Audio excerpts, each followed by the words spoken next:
말씀 전해주실 강사님은 미국에 일찍이 이민 가서 거기에서 교육을 받고 1.5세로 아주 영어가 플루언틀리하고 한국말을 잘 하시는 정말 두 가지를 다 가지고 계신 분이신데 선교사로 헌신해서 인도네시아, 말레이시아 이런 지역에 많은 제자들을 만드시고 그리고 또 감사하게도 그 필라델피아에 있는 큰 교회, 영생교회 담임을 맡으셔서 충성하시다가 그 선교의 열정에 못 이기셔서 또 선교지로 나오셨어요. 이번에 로잔 대회와 여러 가지 선교 대회를 이끌고 계신데 이렇게 우리 모임에 와주셔서 진심으로 감사를 드립니다. 제가 사랑하고 존경하는 백운영 선교사님, 우리 아빠는 짱이야. 이제 젊은 애들 같은 제목을 붙이셨어요. 나오셔서 말씀 전해주실 때 큰 은혜 받으시기 바랍니다. 할렐루야로 환영하겠습니다. 할렐루야. 할렐루야. 예, 이렇게 우리 조국에 있는 교회 이런 얘기를 하면은 좀 생소하죠. 근데 저에게는 조국에 있는 교회에 나와서 강단에 쓰는 것이 얼마나 가슴 설레게 하는지 모릅니다. 제가 한국을 떠난 지 52년이 됐어요. 중학교 2학년으로 한국을 떠났습니다. 미국에 가서 이제 중학교, 고등학교, 대학교, 신학교, 근데 하나님께서 대학교 2학년 때 그 미국에는 Urbana Missionary Conference라고 있습니다. 거기에서 이 선교사로 헌신을 하게 하시고 그 다음에 제 아내를 만나갖고 이제 이 선교지로 나가서 26년을 사역을 했습니다. 보니까는 52년 중에 딱 반이 미국에서가 아니고 동남아에서 필리핀과 인도네시아와 말레이시아에서 사역을 했습니다. 그래서 저는 제 자신을 순례자의 길을 걷고 있는 자라, 나그네라고 제가 쓰지는 않습니다. 나그네는 정치 없이 한 곳에서 다른 곳으로 가지만 저는 순례자입니다. 어디로 가는지 분명히 압니다. 어디에서부터 왔고 무엇을 위해 살고 그 다음에 앞으로 어디로 가는지를 너무나 분명하게 확신하고 알고 그것을 위해서 달려가는 그런 그 순례자의 길을 가면서요, 동일하게 같은 마음을 가지고 계신 우리 박형서 형님, 목사님, 제가 참 예전부터 얼마나 마음으로 존경을 했는지 모릅니다. 물론 뭐 북미는 같아요. 미국과 캐나다. 근데 이민자로, 디아스포라로. 그렇지만은 북미에서 우리가 세상의 모든 것을 다 갖추려고 달려가는 자들이 아니고 더 영원한 것을 위하여, 더 귀한 것을 위하여, 더 가치 있는 것을 위하여 같은 방향을 향하여 달려가는 우리 형님 같은 박형서 목사님, 이제는 저 북녘에 있는 우리의 동포들을 먹이시려고 고구마 그 운동을 하는 그 모습을 항상 멀리서 지켜보면서요, 얼마나 마음으로 감사하고 축복하고 기도하고 또 만날 때면 즐겁고 멀리 떨어져 있어도 전혀 멀리 있는 것 같이 느껴지지 아니하는 그러한 그 모습이 우리 마음속에 있었습니다. 이렇게 오늘 이 자리에 오니까요, 참 기쁨이 충만합니다.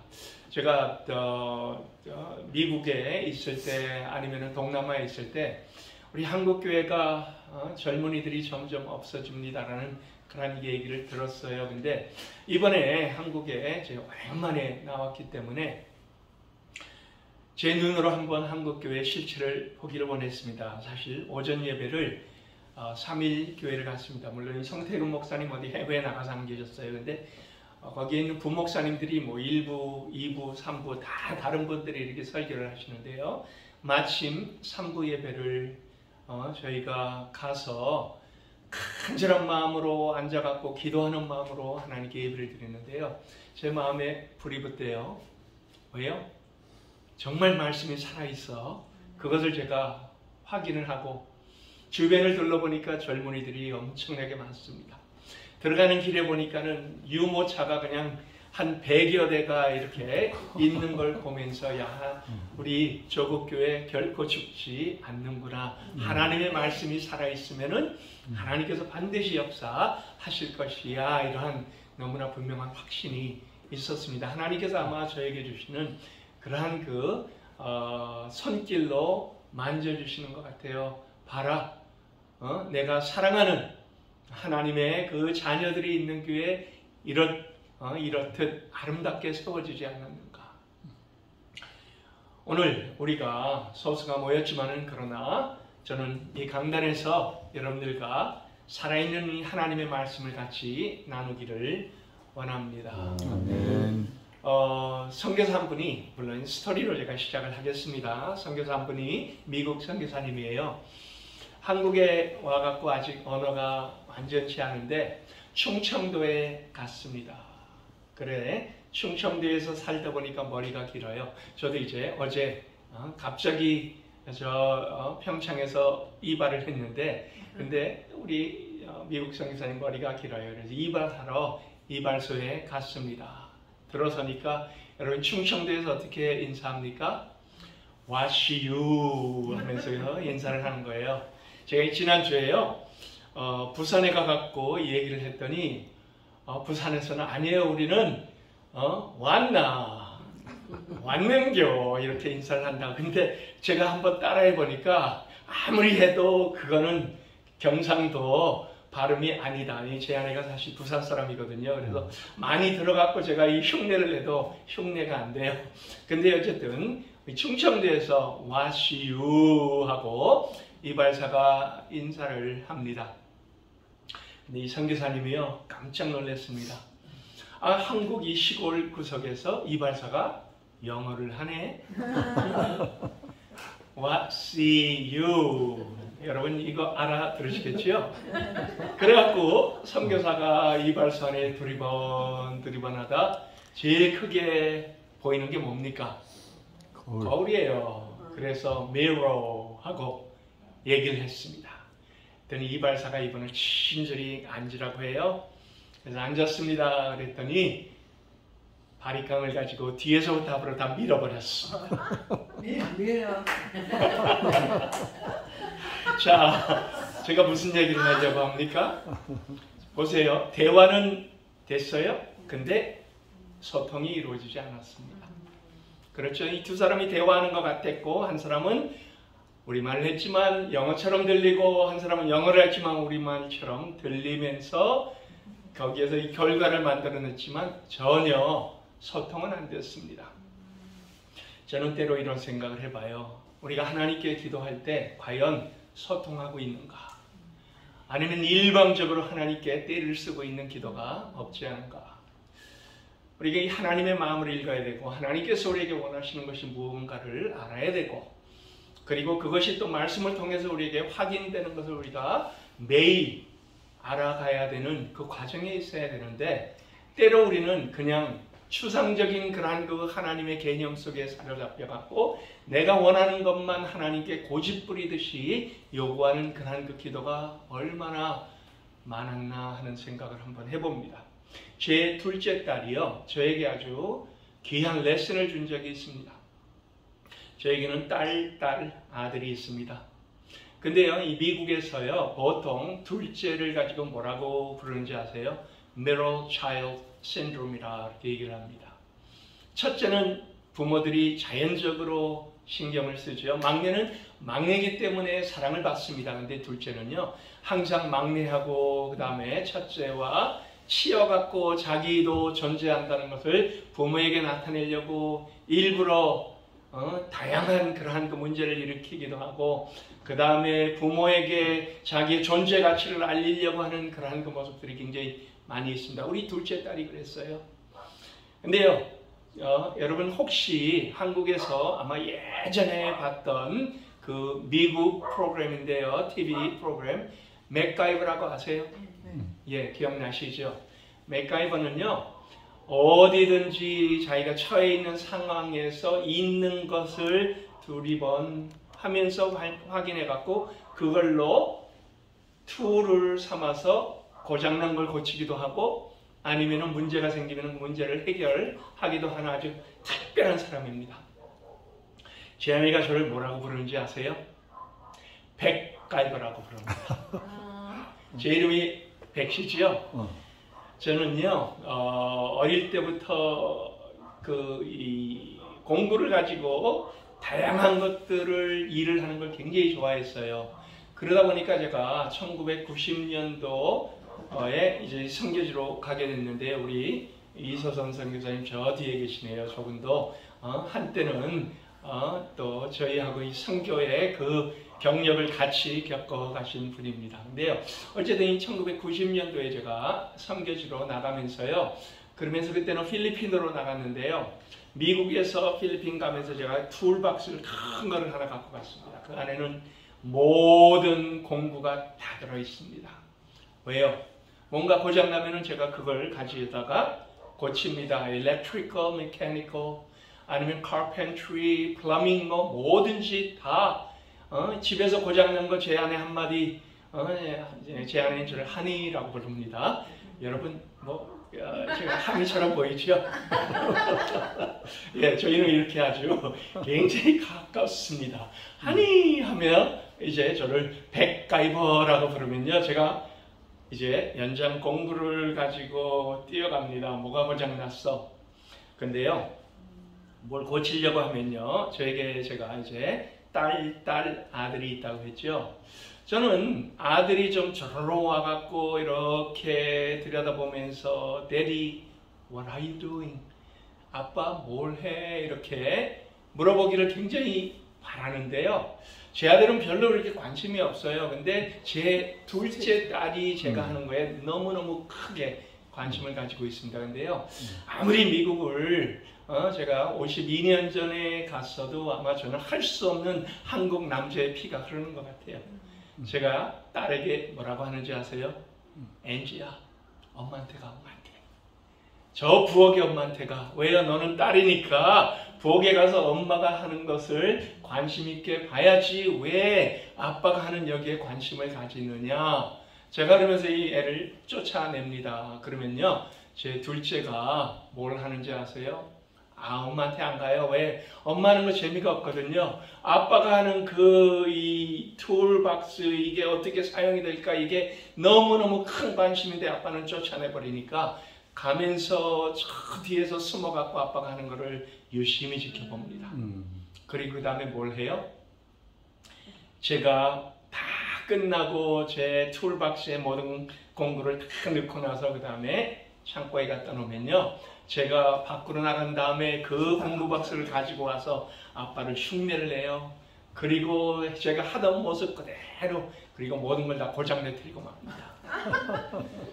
제가 거기에서 아주 큰 레슨 하나를 배웠습니다. 과연 내가 하나님께서 하시는 일에 옆에 와서 Daddy, what are you doing? 아빠 뭘 하세요? 라고 그런 질문을 하느냐. 보니까 제가 안 그래요. 제가 원하는 것 하나님께 고집 부리면서 요구하는 경우가 훨씬 더 많습니다. 하나님, 이 툴 하나만 주시면 제가 이 필리핀을 뒤집어 엎어놓겠습니다. 저에게 이 재정을 하나님께서 허락하신다면 학교를 지어갖고 학생들 완전히 변화시켜갖고 하나님의 나라가 이 땅에 임하게 하겠습니다. 이러한 제 욕심을 하나님께 보여주지, 결코 하나님 이 땅에서 하나님의 계획이 뭡니까? 하나님께서 무슨 일을 하고 계십니까? 하나님께서 어떠한 하나님의 그 마음으로 지금도 이 땅에서 일하고 계십니까? 저를 거기에 참여시켜 주세요. 이런 기도를 하지를 않았어요. 제가 그 다음부터요, 제 딸을 제가 하는 일에 참여를 시키기 시작했습니다. 엔지, 갑니다. 그리고 하나하나 알려주고 배워줬어요. 얼마나 기뻐하는지 몰라요. 나중에 가요, 미국에 가서 USC, University of Southern California, 여기에 Engineering Department에 들어갔습니다. 물론 나중에 이제 자기의 전공이 바뀌어져 갖고 지금은 풀러 신학교의 프로그램 디렉터로 있습니다만, 근데요, 그 과정에서 제가 깨달은 게 그거예요. 야, 우리 딸이 제가 이렇게 참여시키니까 이렇게 좋아하는구나. 그 다음부터 제 기도가 바뀌었습니다. 어떻게 기도하는지 아세요? 오늘도 아침에 제가 이 기도를 했습니다. 아빠, 뭘 하세요? 지금 제가 말레이시아에 있어요. 말레이시아에서 아빠가 하시는 일이 뭡니까? 저를 거기에 참여시켜 저를 하나님 원하시는 아빠가 원하는 가장 귀한 일에 참여시켜 주세요. 사용해 주세요. 하나님의 도구가 되게 해 주세요. 제가 원하는 일 때 쓰듯이 하나님께 요구하는 것이 아니고 제 계획 다 세워놓고 그걸 위하여 하나님께 기도하는 것이 아니고 제 기도의 방향이 완전히 바뀌어졌어요. 아빠 뭘 하고 계세요? 그리고 이번에 이 로산을 통해서도 우리 모두가 같이 부르짖은 것이 바로 이겁니다. 하나님께서 이 시대에 뭘 계획하고 계시는가? 하나님께서 이 시대에 하나님의 사람들에게 뭘 원하시는가? 우리가 하나님의 뜻을 찾고 우리가 하나님의 인도하심을 확인하고 하나님 가시는 길이 바로 내가 가는 길이 돼야지 내 혼자 계획 세우고 내 혼자 엄청난 프로젝트를 만들어 갖고 하나님 그냥 이것 하나님께서 이루어 주세요 기도할 때 그거는 결코 소통이 아니고 내 혼자 하나님께 떼쓰는 것밖에 되지 않는다. 보니까요 선교 사역 동안에 그리고 목회 사역에도요 참 제가 한 번씩 그럴 때가 많아요. 내 자신을 증명하기를 원할 때가 많고요. 그 다음에 사람들로부터 칭찬받는 것을 위하여 달려갈 때도 많고요. 뭔가 하고 나면은 박수를 제가 요구할 때도 엄청나게 많습니다. 물론 처음에 제가 선교사로 79년도에 얼베나에서 하나님 앞에 헌신할 때는 하나님 원하시는 것 제가 묵묵히 순종하며 따라가겠습니다. 이 기도를 했음에도 불구하고요. 여전히 연약한 저의 모습이 계속 튀어나옵니다. 그때마다 하나님께서 저의 인격을 다듬어가면서 저의 모난 부분을 다 도려내가면서 저를 원하시는 그러한 그 모습으로 세워주시고 인도하시고 주장하시며 사용하시는 그 모습 이게 바로 하나님의 인내하시며 우리를 통하여 역사하시는 그 귀한 모습이 아닐까 합니다. 우리 오늘 본문을 한번 보십시다. 갈라디아서는요 우리가 의롭게 된 것은 율법이 아니고 예수 그리스도의 십자가의 능력이다. 이게 너무나 분명하게 나타나 있습니다. 저는 물론 오늘 여러분들과 이 모든 신학적인 배경 이걸 나누고 싶은 것은 아닙니다. 근데요 여기 두 가지를 제가 여러분들과 나누기를 원합니다. 첫 번째, 바울은 하나님의 자녀가 된 우리에 대해서 이제 얘기를 하고 있죠. 너희가 아들이므로 우리가 아들이래요. 누구의 아들이요? 하나님의 아들이라 합니다. 그리고 하나님이 그 아들의 영을 우리 마음 가운데 보내주셨다. 그러면서 그 증거가 뭐라고 합니까? 여러분 우리가 하나님 자녀 되었다라고 하는 그 증거를 바울은 아주 분명하게 그리고 아주 간단하게 강조를 하고 있습니다. 우리가 하나님을 아빠라고 부를 수 있다는 거예요. 아바, 아버지다, 아빠, 아버지다 라고 부르게 하셨느니라. 제게 막내 아들이 있습니다. 제 아들이 자랄 때요 저를 아주 특별하게 불러봤고요. 제가 얼마나 마음에 감동이 왔는지 몰라요. 저를 그냥 아빠라고 불렀지 않아요. 아빠라고 불렀습니다. 제가 그걸 녹음까지 해놨어요. 야, 우리 준수가 저를 아빠라고 부르는 그게요. 한 번씩 제가 들을 때마다 마음이 얼마나 감동이 오고 우리 하나님께서 우리를 아빠라고 그렇게 우리가 만약에 부른다면 하나님도 동일한 마음이시겠다 이 생각을 한 번씩 해봅니다. 친근한 아빠 품에서 응석 부리고 제 아들이 어느 정도 이제 걷고 뛰기 시작하니까요 층계를 올라가다 말고 뒤를 탁 보고 제가 있으면요 무조건 뛰어내려요. 제가 딴 데 쳐다보면 큰일 나겠어요. 제 아들이 이제 조금 뭘 올라가다가 다 뒤에 보면서 저만 있으면 그냥 제가 보는지 안 보는지도 모르고 그냥 여러분 이게 뭡니까? 신뢰지요? 아빠에 대한 그냥 무한한 신뢰입니다. 아빠를 보고 아빠 품으로 그냥 하는데 제가 받아줍니다. 때로 이제 다른 데 쳐다보다가 엉겹결에 잡은 적도 있어요. 그러나 잡고 제 품에 껴안습니다. 야, 이게 하나님께서 우리가 아빠의 품에 뛰어들 때 느끼는 그 아버지의 마음이 아닐까. 아빠, 아버지. 저는 무슬림 지역에서 아주 오랫동안 사역을 했습니다. 오늘 이 세미나라 이렇게 이제 붙여놨는데요. 저는 여러분들에게 무슬림에 대해서 조금 얘기를 하려고 합니다. 인도네시아, 말레이시아에서 집을 열고 나서면 주변이 다 무슬림이었어요. 여러분이 무슬림 그러면은 엄청나게 우리가 편견이 있죠. 근데요, 사실 이 무슬림들 굉장히 친절한 사람들입니다. 얼마나 마음이 포근한지 몰라요. 이들과 한번 친구가 되어주면요, 그러면 자기 거 다 내어주려고 합니다. 그리고 특별한 날이면은 우리 집에 막 그냥 먹을 것들 갖고 오고요. 물론 우리도 그들과 나누지요. 근데 참 안타까운 것은요, 우리가 무슬림 그러면은 가지고 있는 그 편견 하나님께서 다 없애주시고, 무엇보다도 이들에게는 예수 그리스도가 없다라는 그 한 가지. 그것 외에는 이들도 정말 우리가 사랑할 수 있는 사랑의 대상이구나라는 것을 하나님은 확인시켜 주셨어요. 말레이시아는요, 오랫동안 영국의 식민지였습니다. 1957년도에 두 분은 56년도에 태어났다고 제가 들었습니다. 1957년도에 독립을 했어요. 그리고 나서 이제 그들이 헌법을 만들었는데, 근데 지금 전체 인구의 63% 정도 되는 말레이 종족이 있습니다. 이 말레이 종족이 말레이시아의 모든 땅의 주인이다. 이것을 헌법에 아예 못을 박아놨습니다. 그 얘기는 뭡니까? 이제 더 이상 외부의 침입을 받지 않겠다라는 거예요. 외부에 들어와서 우리 땅을 마음대로 주인 노릇하지 못하게끔 아예 헌법으로 막아냈다라는 겁니다. 그리고 말레이계들에게는 세금도 적게 받고 은행 융자 그 인트레스트 레이트도 굉장히 낮고요. 대학에 가면은 대학교 그다음에 튜이션도 다른 인종들보다 훨씬 적게 받습니다. 근데요, 나머지 37%가 되는 그러한 그 인구, 중국계가 있고 인도계가 있고 그 외에 요즘은 동남아시아에서 아니면은 이 사방에서 쏟아져 들어옵니다.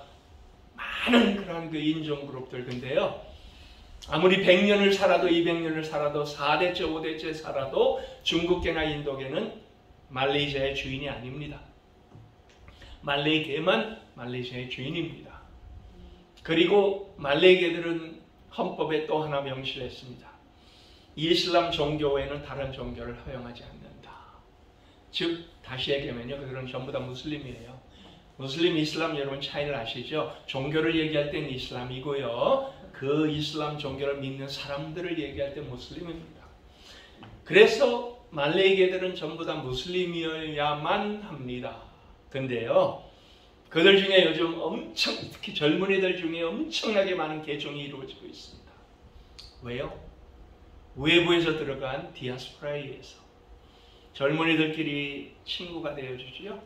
친구를 통하여 이 젊은 말레이계들, 무슬림들의 마음이 열려지기 시작하고 새로운 것을 들으면서 간절히 그것을 더 배우기를 원하고 말씀을 경청하다가 예수님을 믿고 예수님을 이제는 구주로 고백하는 일들이 요즘 무수하게 나타나고 있습니다.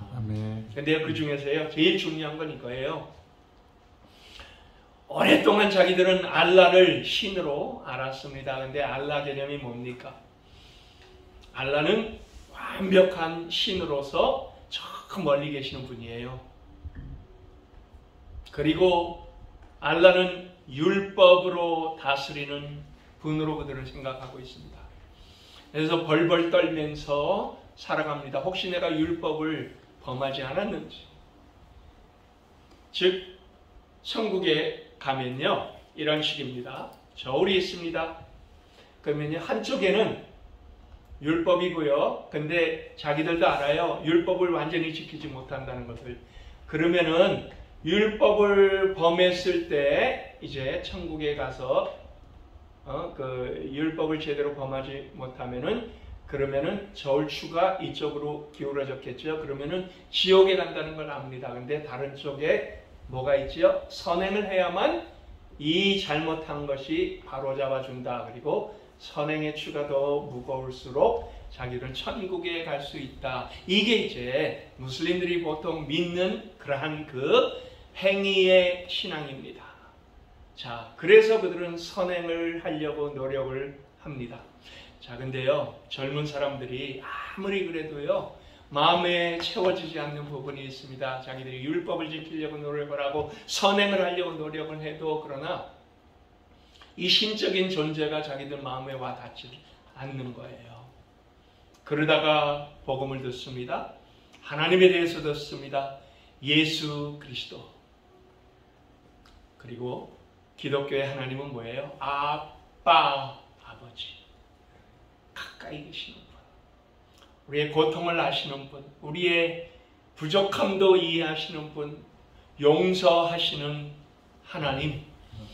간절하게 죄를 고백할 때 회개가 진정으로 이루어질 때 우리의 죄가 사해지고 다가와 우리의 부족함을 채워가시며 저 위에서 너 이리로 올라와라가 아니고 육신을 입으시고 이 땅에 내려오셔서 우리와 함께 걸으시던 그 하나님. 처음에는 하나님의 존재가 어떻게 이렇게 우리에게 가까이 올 수가 있단 말인가. 그러나 그것을 살아가면서 느끼고 매일매일 삶 속에 하나님의 놀라운 은혜의 손길이 나를 붙잡을 때요, 그들은 거기서 마음이 녹고 무너져 내리고 예수님을 영접하고 기쁨의 신앙 생활을 하고 있습니다. 여러분, 이게 바로 하나님께서 우리에게 주신 복이에요. 우리는 이것을 매일매일 누리고 있습니다. 하나님은 우리에게 이렇게 아빠가 되십니다. 우리 아빠는 그래서 짱이에요. 우리 아빠는요, 세상의 그 무엇으로도 우리가 설명할 수 없는 그 가장 귀한 사랑으로 다가와 주시는 분이고, 오늘 우리가 이렇게 고백하고 내일 또 실수하더라도 그러나 여전히 찾아와서 여전히 우리를 이렇게 세워주시고 우리가 마음으로 하나님 앞에 우리의 죄를 고백하고 하나님 앞에 회개를 할 때 우리의 죄를 사하시는, 그리고 우리를 다시 한번 품어주시는 그 아빠. 이게 바로 성경이 얘기하는 아빠입니다. 그리고 바로 이러한 것이 복음이 되어서 무슬림 젊은이들에게 복음으로 나아갈 때 그들은 마음의 문을 열고 오늘도 예수님을 영접하는 놀라운 은혜가 바로 복음의 능력으로 인하여 계속 펼쳐져 나가고 있는 겁니다. 이것을 우리는 기뻐하고 이것을 누리시고 또 이것을 통하여 하나님 안에서 우리의 삶이 하나님과 동행하는 믿음의 그 아름다움이 얼마나 귀하다는 것을 다시 한번 하나님 앞에 매일매일 누리며 살아가는 여러분들 되시기를 예수 그리스도의 이름으로 축원합니다. 두 번째 뭐라고 합니까? 우리 7절 보세요. 그러므로 내가 이후로는 종이 아니래요. 아들이래요. 그러면서 아들이면 하나님으로 말미암아 유업을 받을 자니라. 여러분, 유업을 받는다는 것이 뭡니까? 상속자지요. 예, 하나님 우리를 너는 내 상속을 이어갈 자야 라고 했습니다. 우리가 상속받을 유업이 뭡니까? 자, 우리 여기에서요 때로 많은 오해를 합니다. 우리가 믿음 생활 착하면 하나님께서 이 땅에서 뭔가 풍성하게 해주실 걸로 오해를 해요. 그리고 신학적으로 그러한 그 오해적인 부분이 너무나 많이 있어 왔습니다. 물론 하나님의 주권적인 역사 속에서 그런 일 얼마든지 이루어질 수는 있습니다. 그러나 이게 보편적으로 이루어지는 일은 아닙니다. 우리는요, 믿음을 가졌을 때 이 땅이 우리가 주인 삼고 살아가는 땅이 아니기 때문에 사실 우리의 삶의 목적은 결코 부함도 아니요, 재산도 아니요, 재물도 아니요, 이 땅의 그 어떠한 화려함도 아닙니다. 오히려 그 반대입니다. 그래서 우리에게 유업을 받는다, 상속을 받는다, 부동산도 아니요, 기업도 아니요, 재물과 아니면은 돈도 아닌 것을 하나님은 우리에게 다시 한번 확인시켜 줍니다. 우리에게는 무형의 자산이 있는 겁니다. 제가 처음 얘기할 때 강조했죠. 여러분 어디에서부터 와서 무엇을 위해 살고 그 다음에 어디로 가는지 아는 것, 우리의 인생의 3대 질문, 여기에 대해 답을 아는 분은 행복한 자입니다. 우리에게 가장 큰 행복이 바로 이거예요. 이 땅을 살아가면서 우리가 목적이 무엇인지 아는 것. 그래서 결코 이 땅에 우리가 눈을 두지 않고 이 땅에서 살아가면서 이 땅에 있는 것 우리가 누릴 수는 있지만 그러나 그것이 우리에게 목적이 되지 아니하고 영원한 것을 향하여 우리는 흔쾌히 내 것을 희생하면서 하나님께 드리면서 갈 수 있는 믿음의 사람들, 그리고 그 가는 길에서 하나님 필요하면 또 채워주시고 또 채워주시고 그러나 그것을 또 나누고 또 나누고 또 나누면서 그러면서 영원한 것을 향하여 달려가는 믿음의 사람들. 왜요? 우리는 언젠가는 다 죽습니다. 이 땅에 우리의 영원한 것이 아니기 때문에. 그러나 그 이후에 갈 것을 아는 우리에게 가장 큰 행복은 바로 예수 그리스도지요. 예수 그리스도를 아는 것. 작년 4월이네요. 제가 여전히 목회를 필라델피아 영생장로교에서 할 때요. 우리 그 손경민 목사님을 저희가 모시고 찬양과 간증의 밤을 했습니다. 우리 손경민 목사님 여러분 많이 아시죠? 근데 이분이요, 찬양을 한 곡 한 곡 지을 때마다 하나님께서 그분의 삶을 통해서 이 가사가 그냥 머리에서 나온 가사가 아니고 삶으로 분명하게 검증을 하도록 하셨습니다. 그래서 그 찬양은요, 무게가 있고 힘이 있고 능력이 있고 그 찬양 속에 나오는 그 하나하나의 그 아름다운 표현이 우리의 마음에 그렇게 와서 닿고 우리에게 감동을 주고 우리의 마음을 다시 한번 흠뻑 하나님의 사랑 속에 빠져들게 합니다. 너무나 은혜가 되고 또 우리도 동일한 순종으로 나아갈 수 있도록 만들어주는 거예요. 제가 그때요, 이분이 이 찬양을 그 삶에서 얼마나 힘들고 어려운 과정을 겪으면서 이 찬양을 하나님께서 쓰게 하셨다라면서 부르는데요. 제가 이 얼마나 많이 울었는지 몰라요. 행복, 이 찬양이에요. 화려하지 않아도 정결하게 사는 삶, 가진 것이 적어도 감사하며 사는 삶, 내게 주신 작은 힘 나눠주며 사는 삶, 이것이 나의 삶의 행복이라요. 여러분이 세상이 알 수 없는 행복이지요. 그래서 이렇게 얘기합니다. 세상은 알 수 없는 하나님 선물, 그리고 하나님의 자녀로 살아가는 것, 이것이 행복이라. 하나님의 자녀로 살아가는 것, 세상에 그 세상 사람들이 달려가는 그것을 우리는 추구하지 않습니다. 무명이어도 괜찮습니다. 없어도 전혀 상관없습니다. 힘들어도 괜찮아요. 제가 이 찬양을 들으면서요, 뭘 생각했는지 아세요?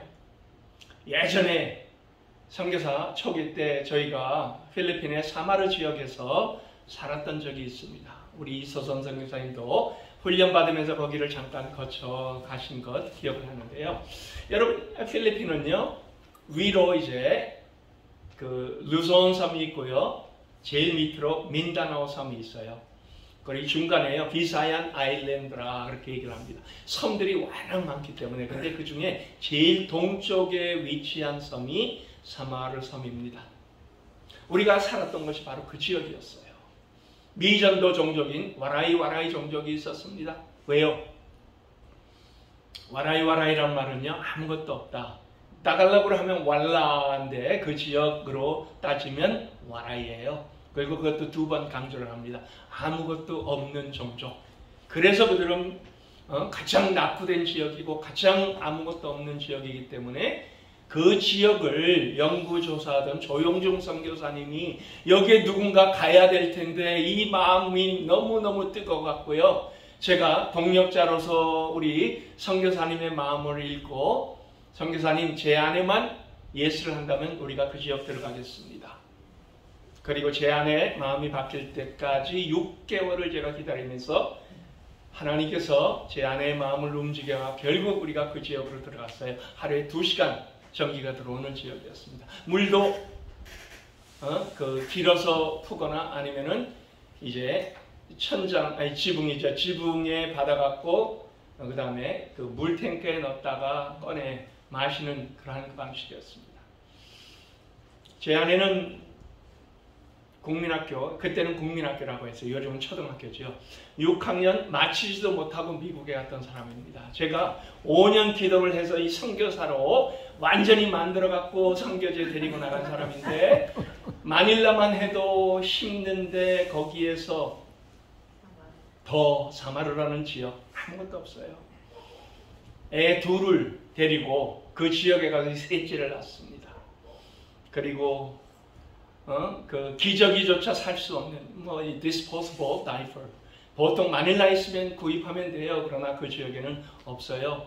그냥 빨아서 놀아야 됩니다. 그러면 딱딱해집니다. 햇빛에 말라갖고. 그러면 다다미로 때 두드리듯 두들겨서 애들에게 채워갖고 또 똥오줌 받아갖고 또 빨아갖고 또 널고 또 쓰고 이러한 지역이었습니다. 그 지역에요. 보통 태풍이 그 동쪽에서 형성이 됩니다. 그리고는 보통 이제 올라와서 한국을 치거나 일본을 치거나 중국으로 가거나 하는 거의 대부분의 태풍 그 형성이 바로 그 지역에서 돼요. 그래서 그 지역 사람들은 뭘 심으면은 바람 한번 세게 불면은 다 날아가니까 아무것도 없는 사람들이에요. 낙후된 지역입니다.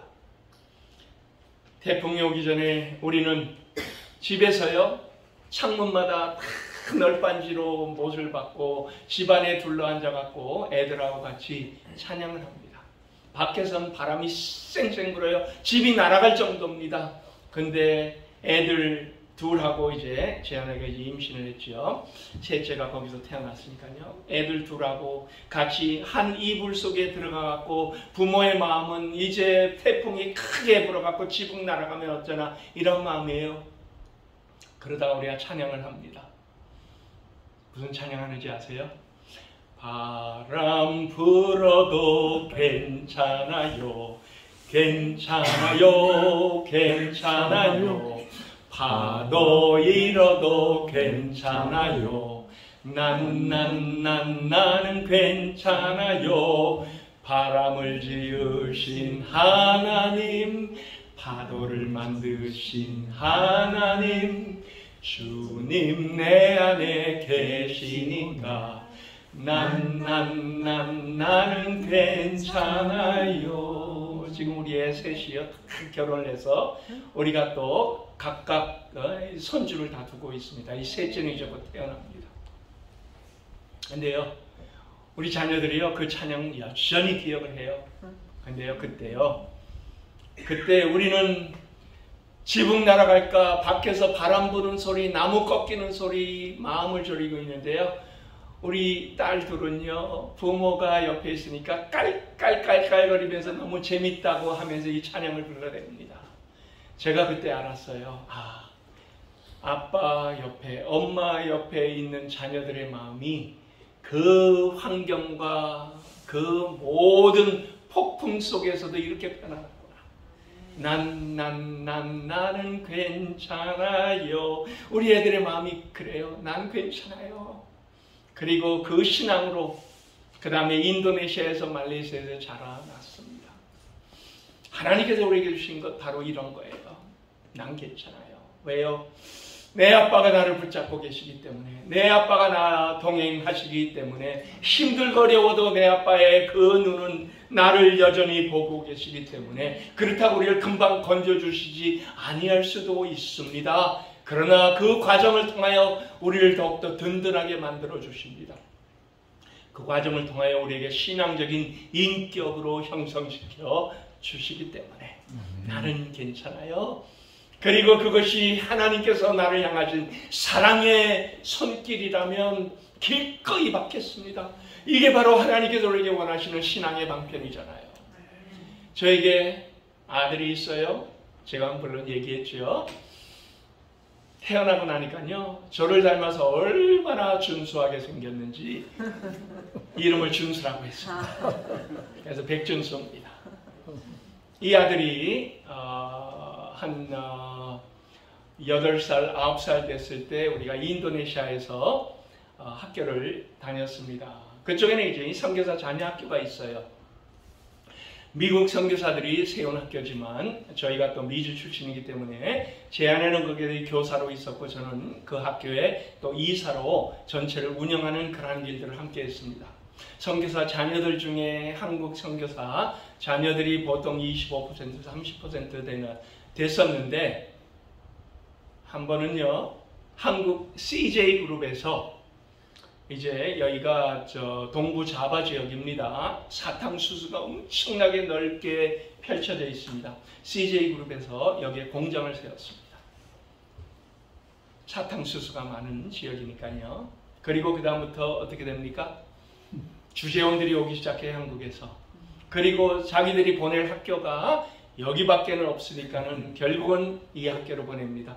물론 학교에서 그분들을 받을 때 선교사들보다 학비를 2배 이상 받도록 우리가 방침을 정했습니다. 그래도 학교로 여기를 보냅니다. 자, 근데 저희에게는 그 다음에 보니까 문제가 생겼어요. 선교사 자녀들만 있을 때에는 서로 비등비등했는데 주재원 자녀들이 오니까 그들이 입은 옷이 화려하죠. 그들이 가지고 있는 장난감이 너무나 좋아요. 그러니까 우리 선교사 자녀들이 눈이 한 번씩 그쪽으로 가고 얼마나 부러워하는지 모릅니다. 제가 우리 세 자녀를 불러놓고 가르쳤습니다. 너희 아빠 누구야? 목사님이야. 선교사야. 없어도 주눅 들지 마. 없어도 당당해야 돼. 그거 하나님께서 주시면은 가질 수 있지만 그거 없다고 우리 여기에서 못 살아가는 거 아니야. 괜찮아. 힘있게. 그리고 매일매일 당당하게 살아. 제가 이것을 계속 주입을 시켰습니다. 하루는요, 제가 이 집안에 앉아서 책을 읽고 있는데요. 창문이 열렸어요. 근데 그 뒤쪽으로 우리 아들과 그 다음에 두 친구가 와갖고 대화를 합니다. 물론 제가 안에 있는 것 그들은 모르면서 이제 대화를 하고 있어요. 근데 한 친구가 뭐라 하는지 아세요? 나 플레이스테이션 있어 라고 합니다. 제가 마음이 조금 힘들어져요. 왜요? 우리 아들 없거든요. 근데 그 옆에 있는 친구가 나 플레이스테이션 있고 게임보이 있어 그래요. 또 마음이 쿵쾅거리기 시작합니다. 아, 우리 아들이 과연 뭐라고 할까? 왜요? 없거든요. 과연 뭐라고 할까? 그리고 이제 창문 뒤에서 듣기 시작합니다. 준수가 저기에 대해서 어떻게 반응할까? 한참 제 마음이 쿵쾅거리면서 아빠로서 이걸 목격을 하게 되니까요, 마음이 움츠러드는 거예요. 근데요, 그 다음에 제가 아마 보지는 못했지만은 어깨를 이렇게 펴고 얘기했을 것 같아요. 하늘을 쳐다보면서 얘기했을 것 같아요. 무슨 얘기인지 아세요? 야, 우리 아빠는 목사님이야. 이게요, 완전히 KO 펀치를 날려버리고 말았습니다. 물론 그것과는 상관없는 그러한 그 얘기지만은, 그러나 그 두 친구가요, 아무 얘기 못 하더라고요. 제가 얼마나 그때 감동을 받았는지요. 우리 아들이 그때만큼 멋있어 보인 적 없어. 그래서 그 다음에요, 보통 아들이 조금이라도 잘못해도 다 눈 감아주고 버리고 말았습니다. 참 그 아들의 모습, 우리 아빠는 목사님이야. 전혀 자기 친구들이 자랑하는 것과 상관이 없는 얘기로 KO 펀치를 날리는 그 아들. 그리고요, 그해 크리스마스 때 미국에 있던 할머니, 할아버지, 삼촌 선물을 보내줬어요. 물론 인도네시아니까 돈을 보냈지요. 그들이 돈을 받았습니다. 저는 이 돈이 우리 아들이, 특히 아들에게 주목을 했어요. 우리 아들이 이걸 받고 나서 분명히 아빠한테 나도 빨리 가서 플레이스테이션 사고 싶다고 얘기할 것 같다 이러면서 이제 기다렸습니다. 근데요, 누나들한테 설득을 당했는지 셋이 하루는 저에게 왔습니다. 그리고 할머니 삼촌으로부터 받은 그 봉투를 아빠한테 갖고 왔어요. 인도네시아에 저희가 보통 고아원을 한 달에 한 번씩 다니거든요. 고아원에 가면은 상황도 좋지 않고 자기들이 얼마나 더 많은 것을 가졌는가 하는 것들을 그들이 깨달으라고, 그리고 그것을 하나님께 감사하라고 저는 그들을 계속 한 달에 한 번씩 고아원을 데리고 갑니다. 가기 전에 나눠줄 것도 직접 준비하게 하고, 내 아빠한테 와서 그러는 거예요. 아빠, 이번 성탄절엔 자기들이 받은 것 이거 그들과 나누겠대요. 그리고 저에게 그걸 내놓는 겁니다. 제 눈에요, 눈물이 핑 돌았습니다. 야, 친구들로부터 그렇게 서름을 당할 때 우리 아빠는 목사님이야 해놓고, 이젠 돈이 생겨도 이 돈을 자기가 원하는 것을 살려고 하는 것보다는 누나들에게 설득당하긴 했지만 그래도 아빠 이것 내놓는 그 모습 속에, 야, 신앙이 이렇게 성숙해 가는구나. 그래서 우리가요, 한 80여 명 되는 그 고아들을 KFC에 다 불러갖고 예수님 성탄 파티, 예수님 birthday 파티를 같이 해줬습니다. 그리고요, 우리 자녀들의 마음이 너무나 뿌듯해 합니다. 우리 아빠는 이런 분이에요. 우리에게 주시지만 우리에게 요구하시는 것, 은근히 요구하시는 것이 더 큽니다. 그리고 우리가 그것을 내놓을 때 더 큰 것을 위해서 또 주시고, 또 그것도 내놓을 때 더 큰 것을 위해서 또 주시고, 바로 우리를 사용하시는 우리의 아빠. 제가 이제 결론, 제 딸 얘기만 하고 마치겠습니다. 제 딸, 큰딸이 당연히 선교지에서 자랐고요. 그 다음에 미국에 있는 위튼 대학을 갔습니다. 그리고 대학을 마치고 나서 한국에 와서 사실 낮은 선봉 쪽에 저희한테 알리고 가면은 우리가 걱정할까봐 가갖고 우리한테 알렸어요. 나 이제 북한 들어갑니다. 그리고 들어가서 사역하고 또 중국으로 나오고 연병과기대에 가서 좀 더 있다가 나중에 또 그 낮은 선봉 쪽에 들어갔다 나오고 결혼하기 전에 그러한 그 모습을 가지면 선교적인 자기의 꿈을 계속 이루어 가다가 그 다음에 이제 뉴욕에 있는 파슨스 디자인 스쿨을 갔습니다. 그리고 이 디자인 스쿨을 가니까요, 거기에서 다양한 회사들의 그 모습들을 보기 시작했는데요. 그 마음속에 한 가지 들은 것은요, 겐슬러라는 그 회사입니다. 이 겐슬러는요, 제가 알기로는 우리 인천공항의 인테리어 디자인까지 맡았던 회사예요. 그래서 하나님께 기도하기 시작했습니다. 하나님, 언젠가 저도 저 회사에 가게 해 주세요. 그리고 그 기도를 꽤 오랫동안 한 모양이에요. 근데 저는 무슨 동기로 그 기도를 하는지 몰랐어요. 그리고 나서 이제 직장이 됐는데 LA의 커버시티라는 곳에 직장이 됐습니다. 근데 자기 집에서 회사를 가면서 지나다니는 것이 바로 겐슬러라는 회사가 있는데요. 그래서 옆으로 지나다니면서 또 기도를 했답니다. 하나님, 이 회사에 들어가서 저를 사용해 주세요. 왜요? 세계적인 회사이기 때문에. 그리고 그 다음에 마음으로 그렇게 기도했대요. 제가 예수 그리스도를 드러내는 일을 위하여 쓰임 받겠습니다. 4년 전인가 결국은 하나님께서 겐슬러에 들어가게 했습니다. 근데 그것만이 아니에요. 여러분, LA가요, 2년 후에는 월컵을 LA만이 아니라 미국과 캐나다와 그 다음에 멕시코에서 몇 군데 이제 도시에서 하게 됩니다. 2028년도에는 올림픽이 또 LA에서 개최가 됩니다. 근데 보니까요, LA 공항이 너무 협소해갖고 한 번 들어갔다 나오는데 30분 이상이 걸려요. 그래서 완전히 거기를 개조하는 그러한 그 일이 지금 진행 중에 있습니다. 그리고 그 일을 누가 맡았는지 아세요? 겐슬러가 맡았어요. 근데요, 제 딸이 그 프로젝트 중에 하나를 맡아갖고 특히 이제 그 델타 에어라인에 있는 바로 그 공항 구역을 맡아갖고요. 그래갖고 지난 6월 달에 저희가 미국을 갔는데 저에게 그래요.